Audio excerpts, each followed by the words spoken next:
Our Prime Minister is always well ahead of time. Thank you, Mr. Prime Minister, on behalf of the nation and on behalf of the House of the Nation. MP জনাব শাহজাহান চৌধুরী কালকে 100 বছরের ইতিহাস বলতে বলছে, ওখানেও একটু যাব। আমি মাননীয় প্রধানমন্ত্রীকে অনুরোধ করছি আজকে ইন্টারিম গভর্নমেন্টের 18 মাসের সকল কিছুর জন্য আপনি দুর্নীতি দমন কমিশনকে নির্দেশ দেন। আমরা নির্বাচনের স্বার্থে জাতীয় স্বার্থকে রক্ষা করে জুলাই সনদে সবাই মিলে আমরা সমঝোতায় এসেছি এবং আমরা স্বাক্ষর করেছি। হয়তো আমরা ওই সমস্ত পয়েন্টে একমত নাও হতে পারতাম, কিন্তু জাতির স্বার্থে আমরা সেটা আপোষ করেছি। এটা কেন মিস ইন্টারপ্রিট করা হচ্ছে? আমি মাননীয় অর্থমন্ত্রীকে বলতেছিলাম, you have change the old game, you entered into the new game, new economic order and new economic মডেলে অ্যাপ্লিকেশন। সেই জন্য আপনাকে ধন্যবাদ। রাত্রে 8:40 প্রায় বিদ্যুৎ মন্ত্রী একটু আগায় আসছিল, অবশ্য নিজে নিজে আগাইতে হয়, বলছে 300 বিধিতে বিদ্যুৎ নাই। এই অবস্থায় কেউ বক্তব্য এনজয় করবে, তাও বাজেটের মতো একটা কঠিন বিষয়ে বুঝতে পারছি না। পরে অবশ্য আমার বিষয় আছে, আইন শৃঙ্খলার উপর আমাকে আক্রমণ করা হয়েছে, তো অনবরত তার কিছু কিছু জবাব দেওয়া হবে। আর আমাদের এমপি জনাব শাহজাহান চৌধুরী কালকে 100 বছরের ইতিহাস বলতে বলছে, ওখানেও একটু যাব। আর বাজেট দিয়ে শুরু করি।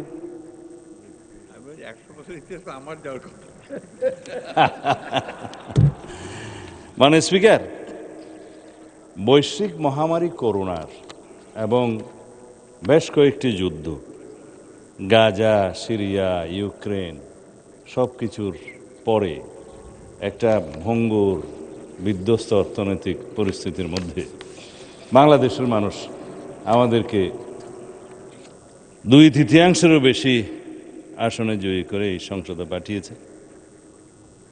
আমরা এই পরিস্থিতিতে 3 থেকে 3.5 মাস সময় পেয়েছি এই বাজেটটা প্রস্তুত করার জন্য। শুরু হয়ে গেল ইরান ইরাক যুদ্ধ। ওই সময়ের মধ্যে যে ক্রাইসিসটা আমাদের মাননীয় প্রধানমন্ত্রী তার নির্দেশনায় নেতৃত্বে যেভাবে আমরা মোকাবেলা করেছি, দেশের মানুষের উপরে যাতে কষ্ট না হয়, কৃষকের যাতে কষ্ট না হয়, সেই জন্য 14 এপ্রিল পর্যন্ত কোনো রকমের জ্বালানির দাম বৃদ্ধি করা হয় নাই। তা আমরা এমন একটা পরিস্থিতির উপরে দাঁড়িয়ে আমাদের এই বাজেটটা প্রণয়ন করছি, যখন $234 বিলিয়ন অলরেডি পাচার হয়ে গিয়েছে দেশ থেকে।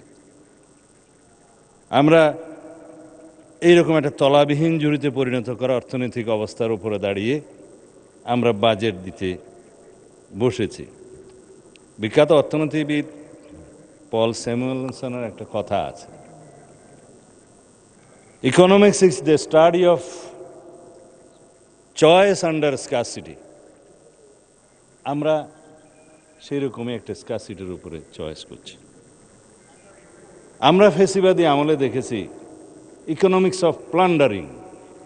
সেই প্লান্ডারিংয়ের ইকোনমিক্সের যদি একটু বর্ণনা না দেই, যে বর্ণনাটা আমি দেব সেটা আমার নিজস্ব নয়, এটা ইন্টারিম গভর্নমেন্টের সময় গঠিত একটা state of the Bangladesh economy since 2009 to 2023 Debapriya Bhattacharya যেটা প্রণয়ন করেছিলেন, সেই রিপোর্টের উপরে ভিত্তি করে বলবো।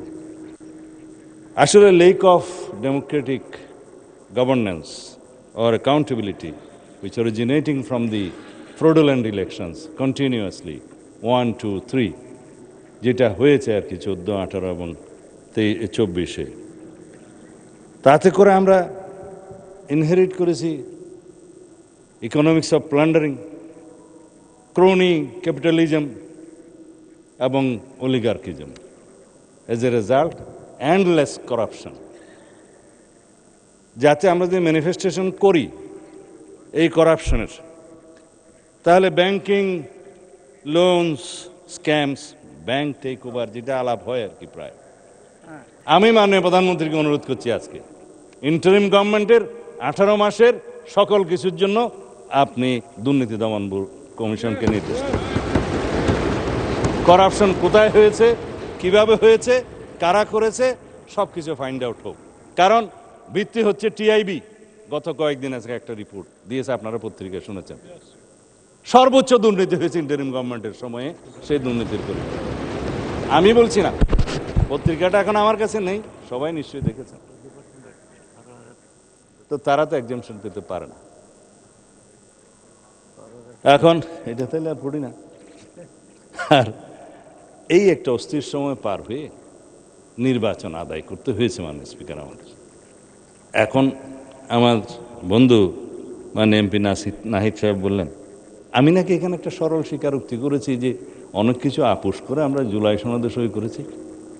হ্যাঁ, আমরা নির্বাচনের স্বার্থে, জাতীয় স্বার্থকে রক্ষা করে জুলাই সনদে সবাই মিলে আমরা সমঝোতায় এসেছি এবং আমরা স্বাক্ষর করেছি।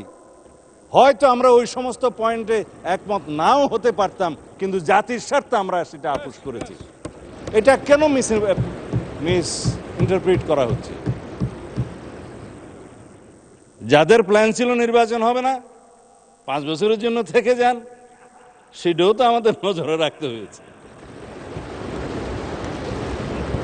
আমাদের নেতা দীর্ঘ নির্বাসিত জীবন থেকে ফিরে এসে যখন বললেন আই হ্যাভ এ প্ল্যান,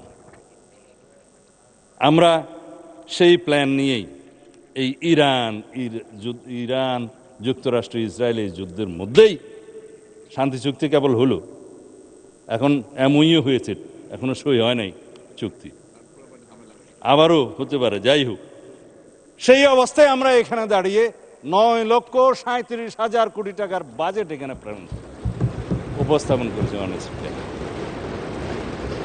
যেখানে এই যে বৈশ্বিক এত অস্থিরতার মধ্যে বৈশ্বিক মুদ্রা ব্যবস্থার পতন হচ্ছে, গণতন্ত্রের অনেক জায়গায় পতন হচ্ছে, দুর্ভিক্ষের হাতছানি দিচ্ছে, এই সময় আমাদের নেতা 100 দিনের প্রোগ্রামে নির্বাচনী ইশতেহার অনুযায়ী যে সমস্ত প্রতিশ্রুতি আমরা দিয়েছিলাম, সামাজিক নিরাপত্তা বেষ্টনীর জন্য, দরিদ্র মানুষের জন্য, এই সমাজের উন্নয়নের জন্য, কৃষকের উন্নয়নের জন্য সমস্ত পরিকল্পনা আমরা ইনিশিয়েট করেছি, শুরু করেছি।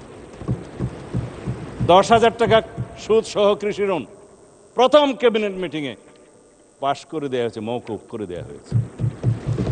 তিনিই আমাদের নেতা জনাব তারেক রহমান। আমি এই সুযোগে ওনাকে থ্যাংক ইউ দিতে চাই। Our Prime Minister is always well ahead of time.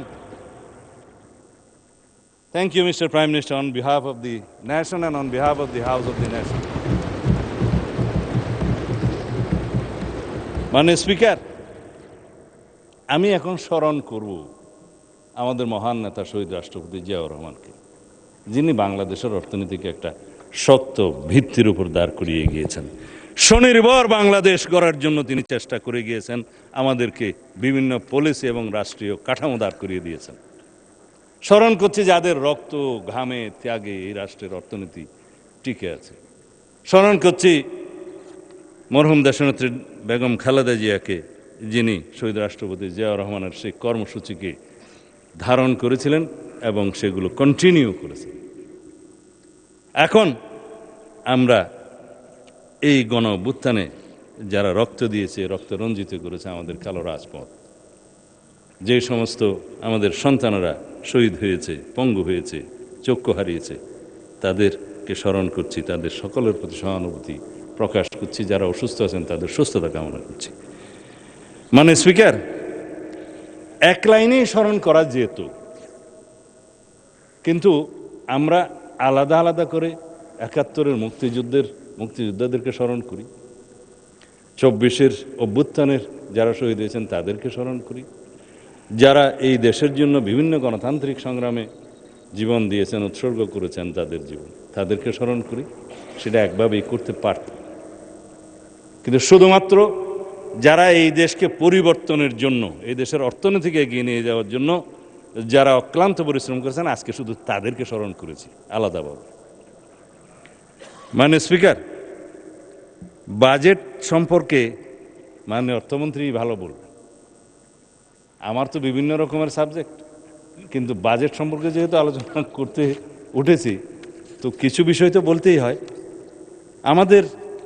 আমি মাননীয় অর্থমন্ত্রীকে বলতেছিলাম, you have change the old game, You entered into the new game, new economic order and new economic model application.